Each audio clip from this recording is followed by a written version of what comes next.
Hello hi friends, మీ పేరు మీద ఎన్ని సిమ్లు ఉన్నాయో మీకు తెలుసా? మీ ఐడెంటిటీని యూస్ చేసి ఎవరైనా ఫేక్ సిమ్ యూస్ చేస్తున్నారేమో అని మీకు ఎప్పుడైనా డౌట్ వచ్చిందా? అయితే ఆ డౌట్ని ఎలా క్లియర్ చేసుకోవాలి? నేను చెప్పిన విధంగా ఫాలో అవ్వండి. మీ పేరు మీద ఉన్న ఫేక్ నెంబర్ని ఐడెంటిఫై చేయండి. sanchari.gov.in బ్రౌజర్లో సెర్చ్ చేయండి. Department of telecommunications page open అవుతుంది. కింద నో యువర్ మొబైల్ కనెక్షన్స్ అనే దాన్ని ట్యాప్ చేయండి. మీ present 10 digit mobile number enter చేయండి. అక్కడ చూపిస్తున్న క్యాప్చాని వ్యాలిడేట్ చేయండి. మీ మొబైల్ నెంబర్కి ఒక ఓటీపీ వస్తుంది. ఆ ఓటీపీ ఎంటర్ చేసి లాగిన్ అవ్వండి.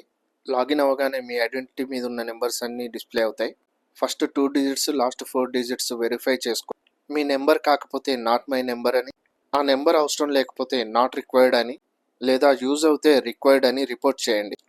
Not my number and not required నెంబర్లను బ్లాక్ చేయండి. ఈ ఇన్ఫర్మేషన్ కనుక మీకు నచ్చినట్లయితే ఈ వీడియోకి లైక్ చేయండి, షేర్ చేయండి, కమెంట్ చేయండి, నా ఛానల్కి సబ్స్క్రైబ్ చేయండి.